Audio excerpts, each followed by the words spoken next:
മൊഴിയുടെ താളം മലയാളം പരിപാടിയിലേക്ക് സ്വാഗതം. നമ്മൾ കാകളി എന്ന താളത്തെക്കുറിച്ചാണ് പറഞ്ഞുകൊണ്ടിരിക്കുന്നത്. കാകളി എന്ന താളത്തിലുള്ള വൈവിധ്യം ആർന്ന കവിതകളെയാണ് നമ്മളിപ്പോൾ പരിചയപ്പെട്ടുകൊണ്ടിരിക്കുന്നത്. കാശാവ് കൂത്തു എന്ന കവിതയെക്കുറിച്ച് പറഞ്ഞാണ് നമ്മൾ അവസാനിപ്പിച്ചത്. എടശ്ശേരിയുടെ അതേപോലെ വളരെ പ്രശസ്തമായിട്ടുള്ള വളരെ കരളലിയിക്കുന്ന ഒരു കവിതയാണ് വിവാഹ സമ്മാനം. കൂട്ടുകാർക്ക് പരിചയമുണ്ടായിരിക്കും. ആ കവിതയും ഇതേപോലെ തന്നെ 1 2 3 1 2 3 എന്ന് പറയുന്ന കാകളിയുടെ താള കുടുംബത്തിലാണ്. ഒരു ചേച്ചിയും അനിയനും തമ്മിലുള്ള സംഭാഷണമാണ് ഈ കവിതയിൽ. ചേച്ചി അനിയനെയും കൂട്ടി കുളത്തിലേക്ക് പോവുകയാണ്. കുളത്തിൽ പോയിട്ട് ചേച്ചി ആത്മഹത്യ ചെയ്യാനാണ് പോകുന്നത്. പക്ഷെ അത് കുട്ടിക്ക് അറിയില്ല, കുട്ടിയോട് പറയുന്നുമില്ല. ഞാൻ ഈ കറുത്തോരു നീറ്റിൽ മുങ്ങി കാണാണ്ടയാകുമ്പോൾ കരയുമോ നീ എന്ന് പറഞ്ഞിട്ട് അത് തുടങ്ങി വെച്ചിട്ട് പിന്നീട് എന്തുകൊണ്ടാണ് ചേച്ചി ആത്മഹത്യ ചെയ്യുന്നത്, ചേച്ചി ജീവിതത്തിൽ എന്തൊക്കെ ദുരിതങ്ങളാണ് അനുഭവിച്ചുകൊണ്ടിരിക്കുന്നത് എന്നുള്ളതിന്റെ വിശദാംശങ്ങൾ ചേച്ചി ആത്മകഥം ചെയ്യുന്നു. കുട്ടിക്ക് അത് പറഞ്ഞാൽ മനസ്സിലാവുമോ, കുട്ടി കേൾക്കുന്നുണ്ടോ ഒന്നും ചേച്ചിക്ക് അറിയില്ല. അങ്ങനെ ഉള്ള ഒരു വല്ലാത്ത നമ്മുടെ കരയിക്കുന്ന ഒരു കവിതയാണത്. പച്ചക്കുളമിതു കാണാതായി പായൽ നിരന്നും ഇരുൾ പരന്നും ദുഃഖത വിസ്മൃതിപ്പൂപ്പൽ മൂടി ദുഷ്കാലം പെട്ടേടമെന്ന പോലെ നീയിരിൻ നേർത്തൊരു വീർപ്പാൽ തന്നെ നിന്നു വിറയ്ക്കാൻ തുടങ്ങിയല്ലും ചേച്ചി പുതപ്പിച്ചിരുത്താം നിന്നെ ചെലിലി മേൽമുണ്ടുകൊണ്ടിവിടെ കൂരിരുളോമനെ നീങ്ങി നീങ്ങി നേരിയ വെട്ടം വരികയായി ഞാനീ കറുത്തോരു നീറ്റിൽ മുങ്ങി കാണാതെയാകുമ്പോൾ കരയുമോ നീ. പിന്നെ അത് കഴിഞ്ഞിട്ട് ഇന്നലെ മംഗല്യം ചാർത്തിയല്ലോ എന്നെ അനുജത്തി നിൻ കൊച്ചേട്ടത്തി എന്ന് പറയുമ്പോഴാണ് ചേച്ചിയെ സ്നേഹിച്ച ഒരു ചെറുപ്പക്കാരൻ അനിയത്തിയെ കല്യാണം കഴിച്ച് പോയിട്ടുണ്ട് എന്നും അങ്ങനെ ചേച്ചിയുടെ ജീവിതത്തിൽ സംഭവിച്ചുകൊണ്ടിരിക്കുന്ന നിരവധി ദുരന്തങ്ങളിലേക്ക് ഈ കവിത നമ്മളെ കൂട്ടിക്കൊണ്ട് പോകുന്നുണ്ട്. അതൊക്കെ പറയാൻ വേണ്ടിയിട്ട് ആ വളരെ സങ്കടകരമായിട്ടുള്ള ആ കാര്യങ്ങളൊക്കെ പറയാൻ വേണ്ടി ഉപയോഗിച്ചിരിക്കുന്നത് ഈ തക്കിട്ട തക്കിട്ട എന്ന് പറയുന്ന ഇതേ താളമാണ്. അതേപോലെ പള്ളിക്കൂടത്തിലേക്ക് വീണ്ടും എന്ന് പറയുന്ന എടശ്ശേരിയുടെ വേറെ ഒരു കവിതയുണ്ട്. നമുക്കൊക്കെ വളരെ സുപരിചിതമായിട്ടുള്ള കവിതയാണ്. അതും വിദ്യാഭ്യാസത്തിന്റെ പ്രശ്നങ്ങളെക്കുറിച്ച്, വിദ്യാഭ്യാസ സമ്പ്രദായത്തിന്റെ പ്രശ്നങ്ങളെക്കുറിച്ച്, എന്താണ് വിദ്യാഭ്യാസം നടക്കുമ്പോൾ സംഭവിക്കുന്നതിനെ കുറിച്ചൊക്കെ പറയുന്ന ഒരു കവിതയാണ്. നീ പോയി പഠിച്ചു വരുമ്പോഴേക്കും നിങ്ങൾ അന്യോന്യം മറന്നിരിക്കും. കിളികളെ പറ്റി പറയുന്നത്, പോയി നാം ഇത്തിരി വ്യാകരണം വായിലാക്കിയിട്ട് തിരിച്ചു വരും, നാവിൽ നിന്ന് അപ്പോഴേ പോയി മറയും നാനാ ജഗന്മനോരമ്യ ഭാഷ. പ്രകൃതിയുടെ ജഗന്മനോരമ്യ ഭാഷ മറക്കുകയാണ് വിദ്യാഭ്യാസ പ്രക്രിയയിലൂടെ സംഭവിക്കുന്നത് എന്ന് വിമർശനാത്മകരമായിട്ട് എടശ്ശേരി ഓർമ്മിപ്പിക്കുന്ന ഒരു കവിതയാണത്. പള്ളിക്കൂടത്തിലേക്ക് വീണ്ടും.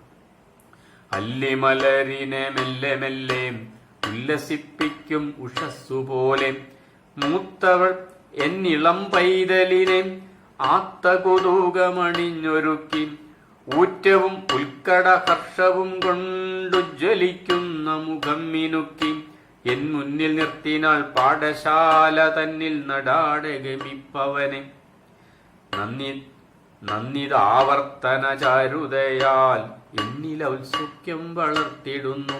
തന്റെ മകളുടെ കുട്ടിയെ കൊണ്ടുവന്ന സമയത്ത് താനും ഇതുപോലെ ആയിരുന്നല്ലോ എന്ന് ഓർമ്മിക്കുന്ന ഒരു കവിതയാണ്. 50 കൊല്ലം മുമ്പ് 50 കൊല്ലം കഴിഞ്ഞുപോയ സംഭവത്തിനിതേ ഭേദമുള്ളൂ. പെങ്ങൾക്കൊരെള്ളിൻ പൂവൊത്ത മൂക്കിൽ തൂങ്ങിന പൊഞ്ഞാത്തുണ്ടായിരുന്നു. ആങ്ങള തന്മുഖം പൗഡർ പൂശി മിന്നിത്തിളങ്ങിയിരുന്നുമില്ല. 2 മിഴികളിലമ്പരപ്പും 2 മിളികളിൽ സ്നേഹവായ്പും എന്തിത്തുളുമ്പും തുളുമ്പലുകൾ ഏറെയുമില്ല കുറവുമില്ല. ആ കഥ മുഴുവൻ പുത്തനുടുപ്പുമൊക്കെ ആയിട്ട് സ്കൂളിലേക്ക് പോകുന്ന ആ കഥ മുഴുവൻ പറയാൻ വേണ്ടിയിട്ട് എടശ്ശേരി ഉപയോഗിക്കുന്ന ഈ താളാണ്. പിന്നെ അങ്ങനെ പറയുന്ന ആ കവിതയുടെ അവസാനമാണ് പേച്ചറിയുന്നവർ.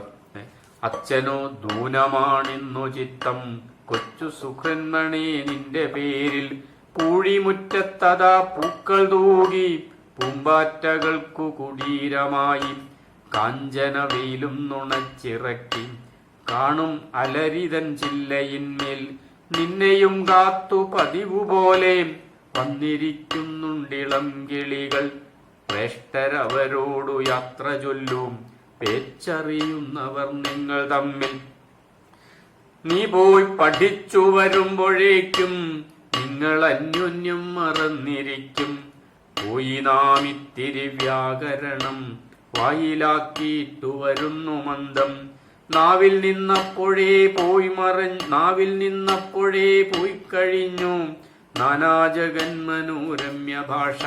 അങ്ങനെ വിദ്യാഭ്യാസ പ്രക്രിയയിൽ എന്താണ് സംഭവിക്കുന്നത്, എന്താണ് സംഭവിക്കാൻ പാടില്ലാത്തത് എന്നൊക്കെ സൂചിപ്പിക്കുന്ന ഈ കവിതയിലും, അതെ, ഗോപികാ ഗോവിന്ദം എന്ന് പറയുന്ന വേറെ ഒരു കവിതയിലും, കൃഷ്ണനെ കുറിച്ച് സ്മരിക്കുന്ന ഒരു കവിതയിലും ഇതേ താളം തന്നെ ശരി വേറെ ഒരു തരത്തിൽ ഉപയോഗിക്കുന്നുണ്ട്.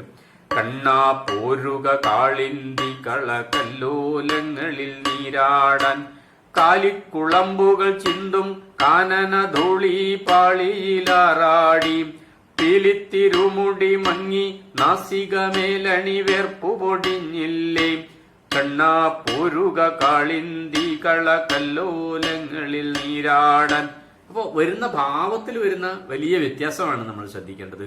ഒരേ താളം തന്നെ ഉപയോഗിക്കുമ്പോൾ ഭാവത്തിൽ വരുന്ന വലിയ വ്യത്യാസം. ഈ എടശ്ശേരിയുടെ ഈ കവിത നമുക്ക് അവസാനിപ്പിക്കാം. അവസാനത്തെ ഒരു കവിത കൂടി, കൊച്ചനുജൻ എന്ന് പറയുന്ന ഒരു കവിതയുണ്ട്.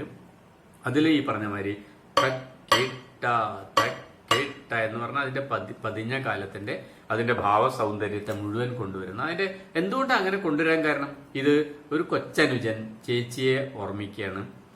ചേച്ചി കല്യാണം കഴിഞ്ഞ് പോവുകയാണ്. അനുജൻ അത് മനസ്സിലായിട്ടില്ല. പക്ഷേ അനുജൻ ഓർമ്മിക്കുന്ന കാര്യം അല്ലെങ്കിൽ കാണുന്ന കാര്യം ഇന്നലെ വരെ ഇല്ലാത്ത സ്നേഹം ചേച്ചിക്ക് ഇന്ന് കാണുന്നു എന്നുള്ളതാണ്. ചേതന പോലവേ കാത്തതല്ലേ ചേച്ചിയിച്ചേലണിപ്പാവകളെ ചേറാണ്ടൊരെന്റെ കൈ തൊട്ടുപോയാൽ ഒട്ടുചേതം വരുമെന്നു ചൊന്നതല്ലേ. എന്തിനെ പിന്നെ നീ എന്റെ മുൻപിൽ ഇമ്മനോഹാരിത വെച്ചു തന്നു തേരോടിക്കാറ്റിനായി ഏറെ ചുകന്ന പൂവാരിക്കൊടുക്കുന്ന വള്ളി പോലെ. എന്താണ് നിനക്ക് പറ്റി, എന്തിനാണ് നിനക്ക് പ്രിയപ്പെട്ടതൊക്കെ എനിക്ക് തന്നിട്ട് തരുന്നതെന്ന് അങ്ങനെ ഒരു നിഷ്കളങ്കമായിട്ടുള്ളൊരു ബാലന്റെ, ഒരു ചെറിയ കുട്ടിയുടെ മനസ്സാണ് ഈ കവിതയിലൂടെ. അപ്പൊ അത് പറയാൻ വേണ്ടിയിട്ട് ഇതേ താളം ഉപയോഗിച്ചപ്പോൾ വേറെ ഒരു തലത്തിലാണ് ശരി ഉപയോഗിക്കുന്നത്.